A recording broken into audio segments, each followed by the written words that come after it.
Hello, good evening, and welcome to my CAMS IPO review video.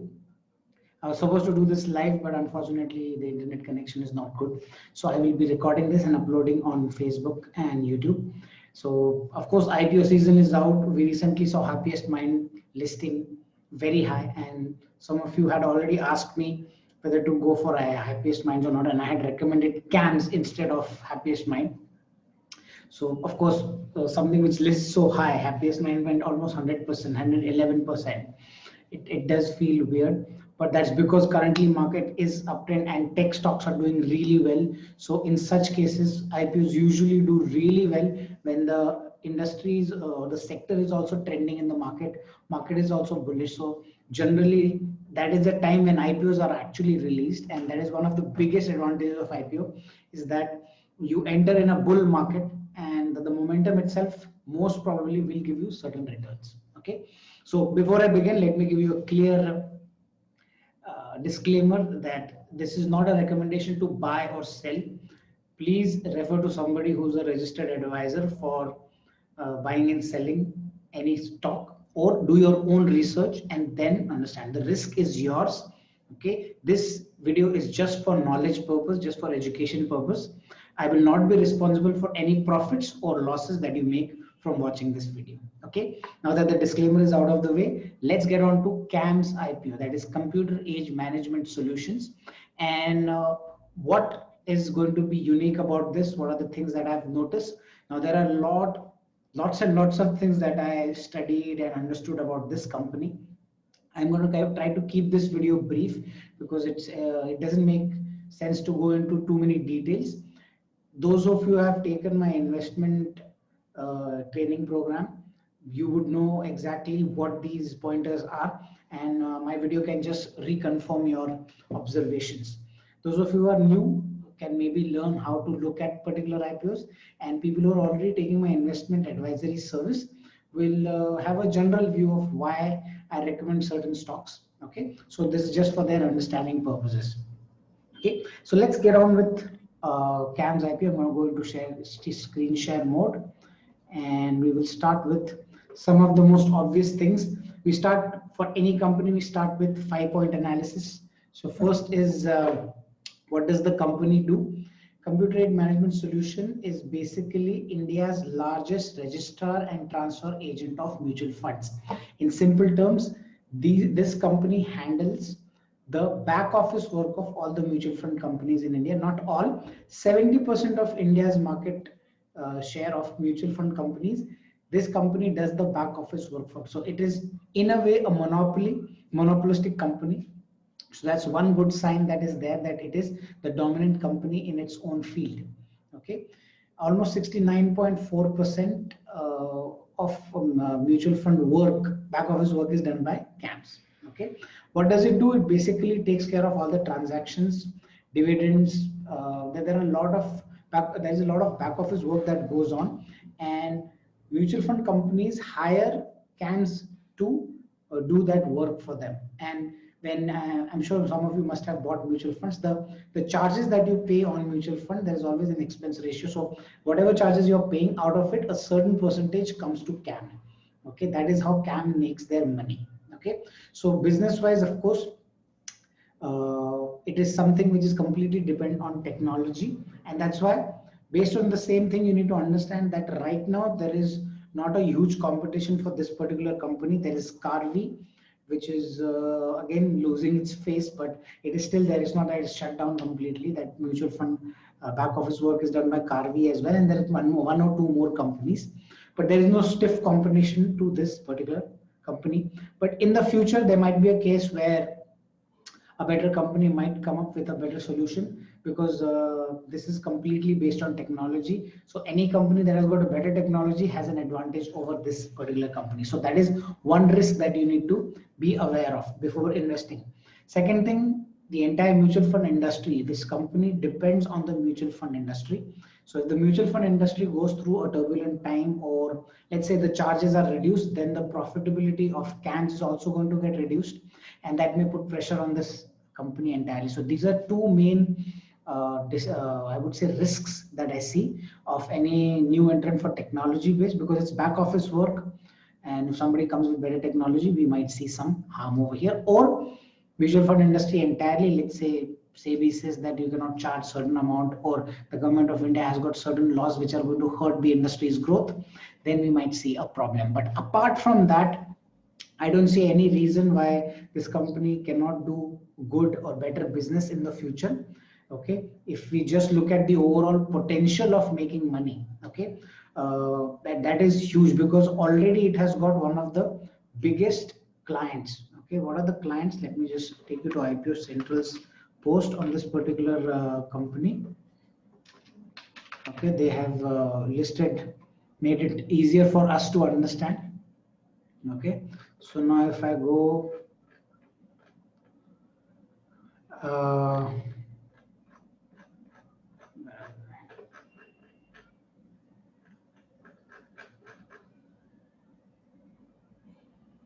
hold on, let me just, yeah. Some of their prominent clients are HDFC and Asset Management Company, which is the top company, ICICI Prudential. So both number one and number two companies are again being serviced by CAMS.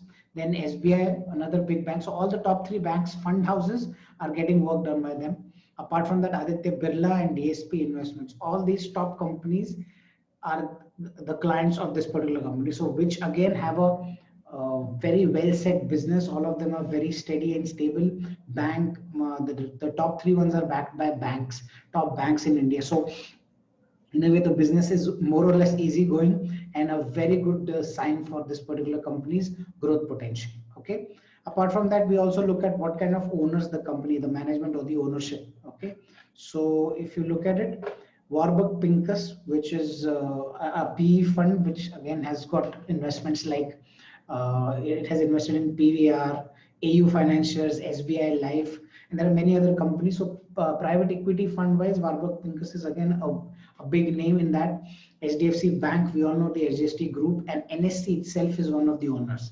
But because of that, there's a slight issue that this company had to face, is that this, if you look at the particular listing, that company is going to list only on BSC, okay, not on NSE, because NSE is the owner, and that doesn't go right with SEBI. Also, SEBI has asked NSE to exit from this completely, and that's why there is more number of shares being sold by NSE investments as well, because that is the SEBI mandate, and there's some reason why NSE cannot have its ownership in CAMS. So they have been asked to get out of CAMS. So that's okay, because the business is not going to be run by NSE, but by people who are already doing work in this particular company. Okay. So now that we know what are the owners, as you can see, there is NSC, HDFC, and Great Terrain is the name for Warburg Pincus. Okay. So these are some of the reasons. Now, something that you need to understand, what is the growth potential. Okay, so this company will make money from the mutual fund industry. Okay, so I got an interesting article recently, which I'm going to just share with you guys, that what is the scope of growth of the entire mutual fund industry. Something that you need to understand. Currently, mutual fund is slowly becoming a part of people's daily lives. Okay, earlier people used to stay away from markets.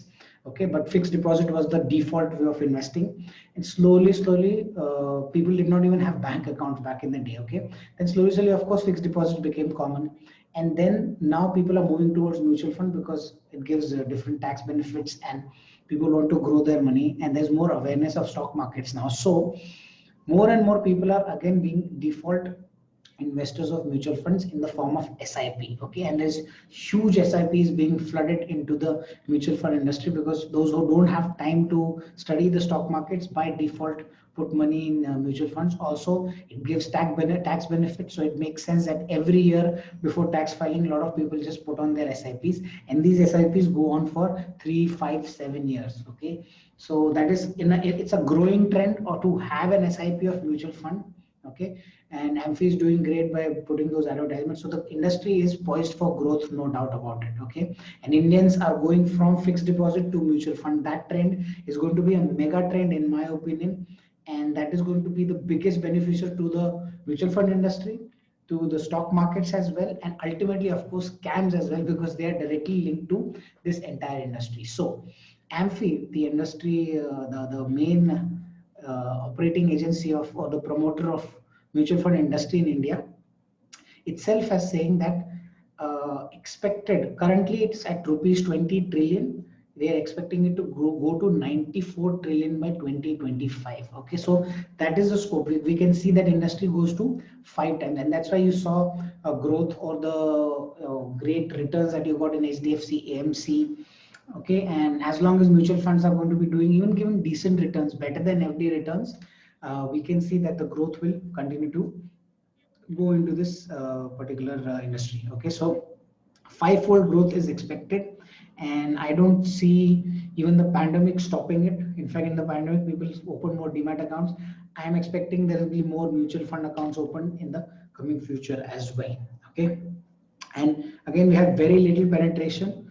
The scope is not just 94 trillion by 2025. In 10 years, 15 years, we can see even bigger numbers coming in. Okay, so the playing field definitely is huge as long as we don't get big hits. CAMS is going to sail through it, and also I see it growing along with the industry as well. So if the industry grows 5 times, there is a definite chance of CAMS going at least 2 to 3 times its value as well, if not 5 times. Okay, so that's the vision or the scope of this particular company's investment. Okay, now looking at the valuation wise, the stock is available for the price of 1230 on the upper band. I always consider upper band and never apply from lower band, and there's only 1 rupee difference. So 1230 rupees per share is the value at which you can get this share, minimum 12 shares in one lot. Okay, so valuation wise, if you look at it, we are going to now do some small mathematics and see how all of this is going to work. Now, usually what happens is valuation is taken in consideration either with price to book value or PE ratio. Okay, so price to book value is difficult because this is a technology driven company. Okay, there's going to be not a lot of physical assets required. So price to book value is not going to be a fair judgment of the criteria for this particular company. So price to earning definitely becomes our best possible scenario. That means how much is the market willing to pay for the earning potential, that is price to earning ratio. Okay, so based on this particular price that they have announced, 1230, okay, and based on the DRHP, okay, in which they have given what is their EPS, that is earnings per share. If we divide both of those, so earnings per share for 2020 is 35. Okay, so I have made a small Excel sheet. Okay, so based on EPS, I've considered EPS for this year as 35 rupees based on that DRHP, and 35.57. Let's just consider it 35.57. Fair enough. Okay, so the P ratio comes to somewhere around 35. Why? Because 1230 is the price that they are offering, and EPS is what they have earned. So based on that, the PE ratio becomes, P ratio is current market price divided by EPS. So we get 35 over here. Okay, so those who do not know what is P ratio can just go and check out on YouTube, or just understand the theory behind P ratio. Okay, that is a separate issue. I won't go into the details of it, but based on this, we can at least extrapolate how much can this company potentially make. Okay, now sorry about that. So PE ratio simply means how much are investors willing to pay in the current market price based on the earning potential of a company behind one share. So earning per share means profits based on single share of company. Okay, so now once we have this data, we need to understand how can we expect, what kind of valuation can we expect of this company. Okay, so first and foremost, since there are no peer, okay, if there was any other company which was a competitor, clear competitor in the same industry and same business, we could have calculated based on the ratio proportion. We could have understood whether this is a expensive company or a cheap company. Okay, but that is not the case. This is a single entrant, so this is a new category altogether. There is no direct competition. Forget about in stock market, even outside the market, there are only two companies, and that valuation is not possible. So to understand what kind of PE ratio can market give to this company, I have taken certain liberties. Again, being a little more creative, I have extended it to the current financial institutions and how is their PE ratio. So I have listed all the companies which are more or less clients of this particular company, right? Because mutual fund industry is growing at a pace, and based on that, their shares, the shares of mutual fund companies are being priced at a certain PE ratio. Okay, and because CAMS is going to be directly serving them, I'm considering their PE ratios as a reference point. Okay, now fair warning, this is not an exact science. Okay, real market scenarios are always going to be very different, and they're based on hundreds and thousands of factors. What I'm trying to do is based on my personal experience and just a common sense or a logic that I'm trying to apply to understand what could be the potential PE ratio of this company. Okay, so bear with me. This is more or less based on common sense and imagination in most part. Reality is going to be slightly different or maybe very different from what we expect. But this is just a general idea to give you some basis of understanding. Okay, so for me personally, I feel that it is going to be valued somewhere near the mutual fund companies or at least unique financial companies. So I've taken all those into consideration. So the only exception is SBI Card over here. SBI Card is again an exception because it's the only credit card company listed in the in the stock market, and market is giving it a nice PE ratio of 64. Okay, so people are willing to pay 64 times of its earnings to acquire one share of SBI Cards. That is the whole idea behind PE ratio. Okay, so now based on this, we have HDFC Life Insurance, HDFC AMC, SBI Life. I've taken all top insurance and mutual fund companies and put them together, and based on that, I have understood, or I have taken the average PE ratio of that. So this is what I'm expecting as a reference point for the PE ratio of CAMS. Okay, now currently, if you look at CAMS pricing, CAMS is priced at 35 PE based on their IPO pricing only. Okay, so now let's just try to understand if CAMS is priced at 53 ratio when it lists on the day one instead of 35 PE, market values it at 53 PE, then what could we expect as the target price? Okay, at a higher PE ratio, we can expect it to go, let me just multiply 35 into 53. So somewhere around 1800, that is at a higher end. Okay, that is where we can expect its price to go up. So there are now we're going to exercise 3 scenarios over here just to understand what kind of listing gain can you expect. Okay, so somewhere around 1800 is at a pace where we kind of assume that it is being valued like the other mutual fund companies. Okay, these are all assumptions, so don't hold me responsible for any exact results that you're going to get. This is just for understanding. Okay, now that is scenario 1 is that companies, let me just remove these. Sorry. So industry valuation is given to it. So that day we can expect it to directly list at around 1800 or maybe go to 1800 in a few days directly. So that's case 1.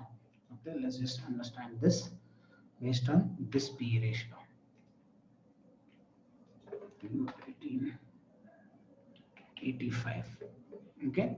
Now, the other scenario is that market usually prices any particular IPO at a higher valuation based on the future earning potential of a company. Okay. So now if you consider the DRHP again, last year they had made in March 2018 they had made 29 EPS. The next year it was 26 EPS, and this is 35 EPS. Okay. So based on this, if we assume that by next year they're going to, maybe next year and a half, they're able to grow their earnings. So we are going to assume that if company continues to grow ahead and they increase their earning potential, then their EPS by next year can also be 44. Okay, this is just based on the same growth from 26 to 35. I've just considered it that from 35 it goes to 44. Okay, maybe 44 is too much. To make it a little more conservative, I'm going to consider they just go up to 40. Okay, and the industry still values it at around 35. The P ratio remains same. We just expect the EPS to grow. Okay, still somewhere around 1400, and if I take the same ratio, 44 is something which I'm expecting it to go to, then we have almost 1500. So 1400 to 1500 is also a fair price for it to be considered based on 1 year's growing potential. Okay, so in 1 year, if they increase their earning per share, then definitely the shares price is going to go to somewhere in the range of 1500 rupees. Okay, so here I'm going to write 44 EPS and 1540 as the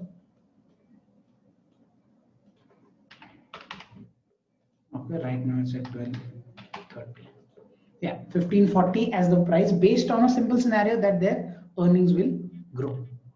Okay, now again based on this, if the earnings continue to grow in more in further in future, okay, and the industry also values it at 53 PE only by next year, then we have a massive target of 2300 rupees almost.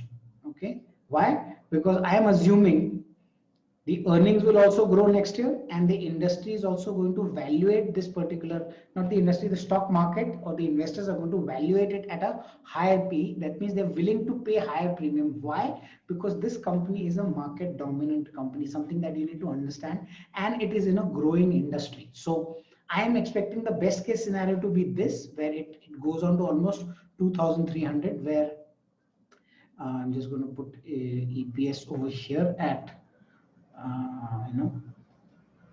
53 EPS, and you get,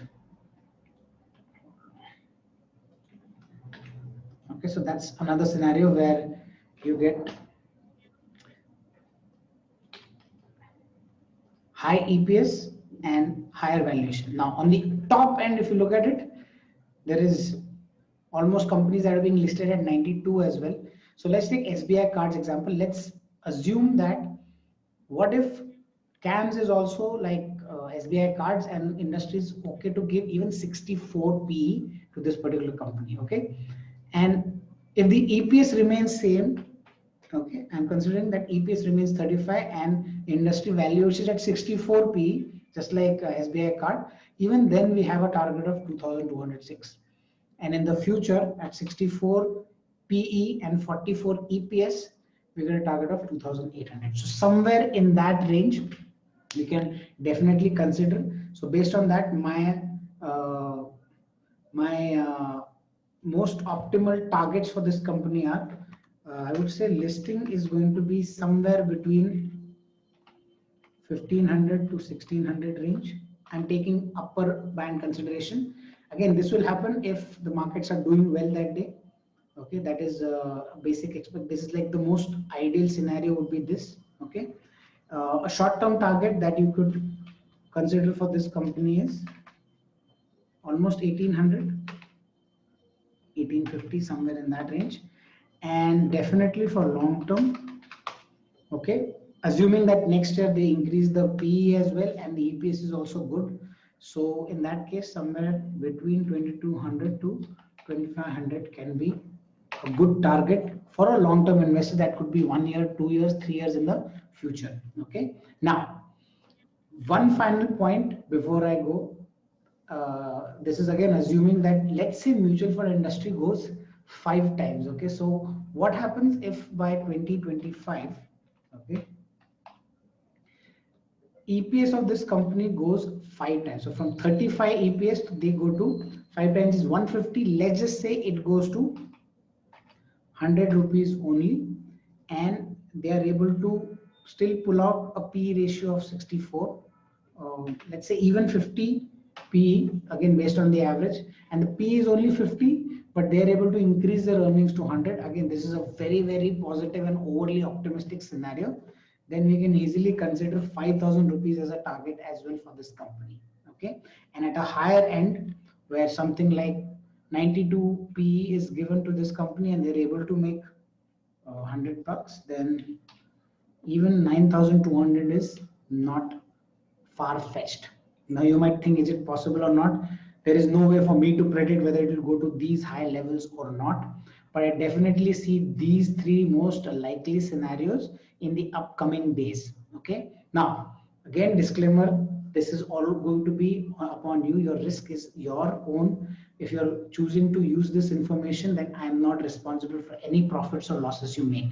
This was just to give you an insight of how I personally evaluate IPOs. I will be applying to this IPO. That's why I'm giving full disclosure that I am interested in this stock and I am applying and I would like to subscribe. Okay, but that's my personal view. I'm not recommending this as a formal recommendation to any one of you. Okay, those who are in my investors club will get a separate message related to it, because I'll be then getting based on which you can decide whether you want to purchase this particular IPO or not. Now, something you need to consider very quickly is that the IPO total size is okay. Let me just check how much this size is. Okay, and IPO size. Okay, something that you need to be aware of, that it is going to be of almost 2,244 crore, which is again not at a lower end, but definitely not at a higher end. So I see little chance of getting allotment. So make sure that if you are really interested, then you will have to increase your probability by applying through multiple lots. Only then you can consider investing in this particular getting the allotment. You'll have to use multiple family accounts to increase your chances. Okay, so I hope this helped. This was just for information purpose. If you guys have any questions, can put it in the comments below, or you guys have my WhatsApp. If you want to learn how to analyze IPOs like this, then I have a pre-recorded training course for investors only, in which you can analyze IPOs and long-term stocks. So do get in touch with me if you guys are interested in that as well. Happy investing and happy researching. I'll see you guys in my next video.